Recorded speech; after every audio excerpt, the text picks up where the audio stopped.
अंता उपचुनाव कहीं ना कहीं पूरे प्रदेश ही नहीं बल्कि पूरे देश में इसकी बात हो रही है, इसलिए क्योंकि ये उपचुनाव काफ़ी दिलचस्प हो चुके हैं। यहाँ मुकाबला त्रिकोणीय हो चुका है। एक तरफ जहाँ कांग्रेस ने अपने पुराने खनन मंत्री को प्रमोद जैन भाया को टिकट दिया है, तो दूसरी तरफ 2 बार जेल में जाकर लोकप्रियता को चरम पर लाकर नरेश मीणा जैसे कैंडिडेट ने यहाँ निर्दलीय ताल ठोकी है, जो फिर से एक बार कांग्रेस से बागी होकर वो काम किया है। तीसरी तरफ कयास लगाए जा रहे हैं कि प्रभुलाल सैनी को ही टिकट दिया जाएगा, जो भी वसुंधरा कैबिनेट के पहले मंत्री रह चुके हैं। ऐसे में क्या दिलचस्प तरीके से अंता उपचुनाव होंगे, इसका विश्लेषण करने के लिए हम वहां आ चुके हैं जो चुनावी विश्लेषण के कहीं ना कहीं पुरोधा हैं। हम आ चुके हैं राजस्थान की राजनीति के Chanakya, x cabinet minister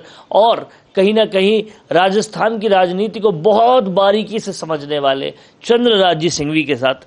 sir, अंता उपचुनाव के बारे में आपका क्या विश्लेषण है, क्या कहना है? हाड़ौती की राजनीति को ये किस तरह से इम्पोर्टेंट है और किस तरह से यहाँ के जातीय समीकरण में सब हिसाब बैठेगा? एक विधानसभा के चुनाव को राष्ट्रीय स्तर पर प्रचारित करना सबसे पहले तो ये दुर्भाग्य की बात है। कौन जीतता है कौन हारता महत्वपूर्ण नहीं है।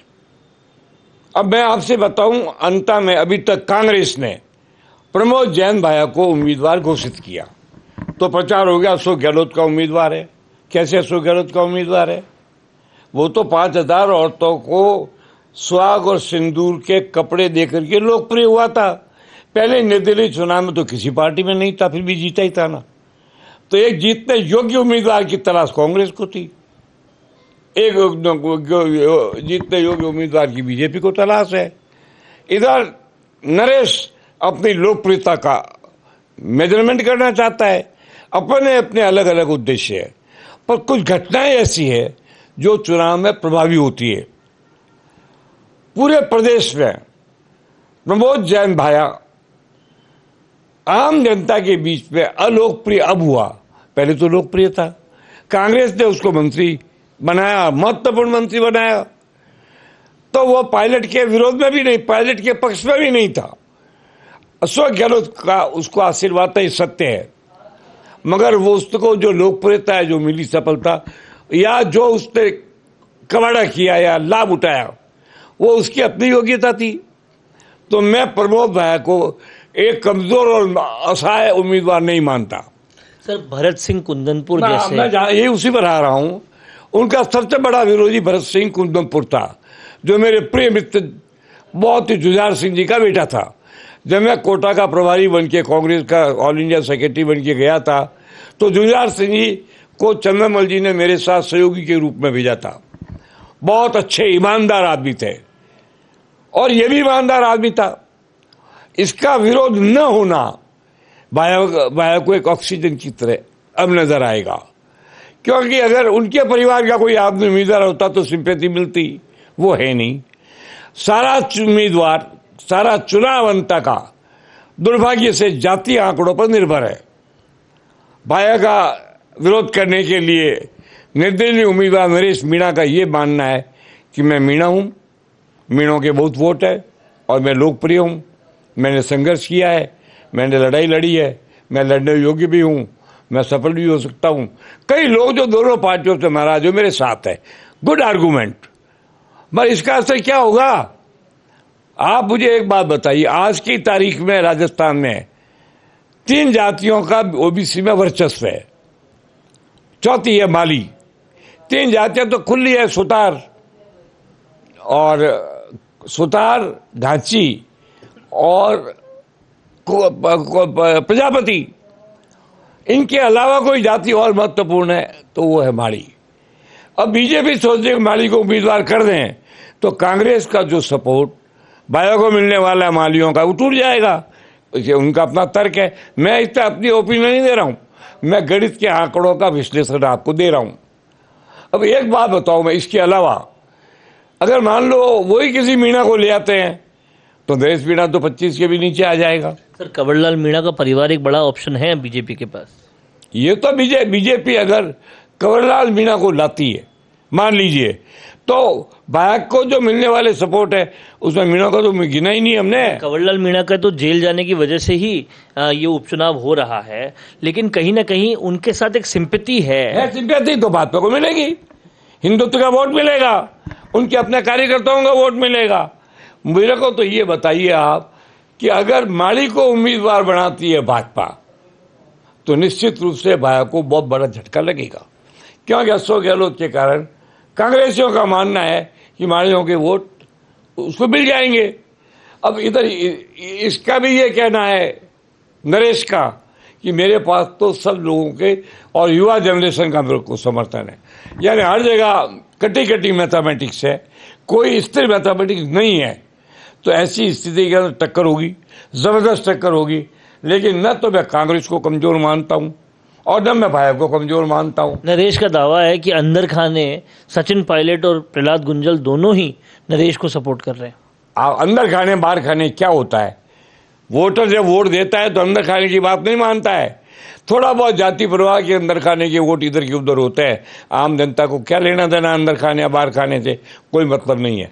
प्रहलाद एक पावरफुल आदमी है, ये बात सत्य है, मगर प्रहलाद अब किस हद तक कांग्रेस का विरोध कर सकता है, ये तो प्रहलाद तय करेगा। मुझे नहीं लगता कि प्रहलाद भी अपने पर कुछ दाग लगाएगा, एक सीमा में कर सकता है। आपके अंदर खाने की बात को ब्रैकेट में रखा जाए तो ये भी हो सकता है। अब आप पायलट करेगा, पायलट ऐसी बेवकूफ़ी करेगा, मैं इसको कतई नहीं मानता, क्योंकि रिकॉर्ड होती है, बाद में रिकॉर्ड होगा तो लोग 10 वर्षों बाद कहेंगे जब पायलट मुख्यमंत्री का मुंह धो के जाएगा तो वही तो है ना जितना अंता के अंदर कांग्रेस को डुबोया था, तो वो भी अपने पर कलंक नहीं लगाएगा। और भाजपा में तो कलंक का प्रश्न ही नहीं है। भाजपा के तो जो भी है हिंदुत्ववादी, राष्ट्रवादी, देशभक्त, मोदी समर्थक, राष्ट्रवाद समर्थक, हिंदुत्व के सारे धर्म समर्थक, ये सारे के सारे भाजपा के वोट, इनमें कोई छंद गेम कर नहीं सकता। तो मैं मानता हूं कि चुनाव में कांग्रेस और भाजपा के बीच जबरदस्त टक्कर होगा। अब नरेश मीणा पर यारी, दोस्ती, सिंपैथी और मेहरबानी, इनका समर्थन मिलेगा, पर ये कितना मिलेगा? क्या वो एक अच्छे अंक तक वोट लाने के लायक होगा या जिताने के लायक होगा? मैं नरेश के विरोध में कभी बोलना नहीं चाहता, क्योंकि मैं जिंदगी भर यूथ का हिंदुस्तान में सबसे बड़े पद एनसीओसाई का इलेक्टेड प्रेसिडेंट रहा हूं, तो मेरा कर्तव्य है कि मैं युवा लोगों को प्रमोट करूं। ये अगर नरेश केवल युवाओं के वोट के लिए लड़ता तो बात अलग थी, पर युवाओं में भी सबका अधिकार है। अधिकांश युवा तो आरएसएस के मेंबर है, क्या करोगे आप? टूटते नहीं है वोट आदमी अपने मन और मानस से देता है, किसी से दबाव में नहीं देता है, किसी के बहकावे में नहीं देता है। मैं इस चुनाव के अंदर स्पष्ट देखता हूं कि कांग्रेस और भाजपा में जबरदस्त टकराव होगा। सर, जेल जाने का संभ्रावता, जलावट, ये सब टेम्पररी होते हैं। जेल जाते हैं, छूट के आ जाते हैं, लोग भूल जाते हैं। उसका फायदा नहीं होगा जिस तरह से 15 दिन का अनशन। अरे कुछ आप एक बात मैं बताऊं, अगर ऐसे हो जाता तो महेंद्र सिंह टिकैत ने तो दिल्ली के अंदर जेल ही जेल काटी, सिंपैथी की। 4-4 लाख जाट इंडिया गेट पर आके बैठ जाते थे, वो जाटों के सबसे बड़े नेता हुए। टिकैत की धूम थी और टिकैत के 50 आदमियों में एक भी नहीं जीता। पर उन्हीं आंदोलनों ने जेपी और किरोड़ी लाल मीणा को भी तो बनाया है। नहीं, कोई लेना देना नहीं है महेंद्र सिंह टिकैत के आंदोलन का, कोई लेना देना नहीं है। वो तो एक धर्म का आंदोलन था। नहीं, उनके आंदोलन नहीं, पर आंदोलनों ने, नॉर्मल आंदोलनों ने तो। हर आंदोलन का कुछ उनको असर होता है, पर आंदोलन कभी फैसला करवा ले ऐसा मैंने सुना नहीं। होता है तो बड़ी बात है। अगर आंदोलनों से ही फैसले होते हैं तो हर कोई आंदोलन में लग जाते हैं, ऐसा कुछ नहीं है। आंदोलन से एक उभार आता है, एक उफान आता है, और जब आंदोलन समाप्त हो जाते हैं तो वो उफान बैठ जाता है, कोई फर्क नहीं पड़ता। ये चुनाव बड़ा गजब का चुनाव है, इसको मैं मानता हूं। इस चुनाव में नरेश ने अपनी स्थिति को प्रमाणित करने का पूरा प्रयास किया है, और जिनकी सिंपैथी मिल सकती थी, चाहे वो कांग्रेस के भीतरी लोग हो या बीजेपी के भीतरी लोग हो, उनको अपनी ओर आकर्षित करने का प्रयास किया है। मगर इस चुनाव का मेरा जो समीकरण है वो इस पर कहता है कि कांग्रेस कैंडिडेट को भी निहायत कमजोर मानना बेवकूफ़ी होगा। कांग्रेस और भाजपा 2 पार्टियां हैं, राष्ट्रीय पार्टियां हैं, सत्ता में रही भी और सत्ता में होने वाली दोनों पार्टियां हैं, इनमें जबरदस्त टकराव होगा। नरेश अपनी स्थिति को सुदृढ़ करके भविष्य के लिए अपना आधार बनाने में सफल होगा। इससे ज्यादा मैं वोट नहीं देता।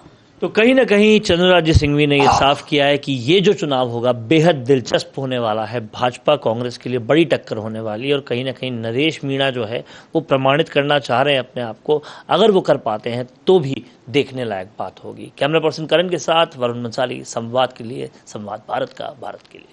भारत का सबसे तेजी से बढ़ता हुआ डिजिटल न्यूज चैनल, जिसका परिवार 4,17,000 लोगों से भी ज्यादा बढ़ रहा है। वो संवाद न्यूज चाहता है हर जिले और हर राज्य में मीडिया पार्टनर्स। तो अगर आप बनना चाहते हैं संवाद न्यूज के पार्टनर्स, तो कांटेक्ट करें नीचे दिए गए नंबर्स पर। इसके अलावा अगर आप वीडियो एडिटर बनना चाहते हैं या फिर न्यूज इंडस्ट्री में बतौर इंटर्न सब सीखना चाहते हैं, तो संवाद न्यूज के जयपुर हेड ऑफिस में काम करने के लिए संपर्क करें स्क्रीन पर दिए गए नंबर पर।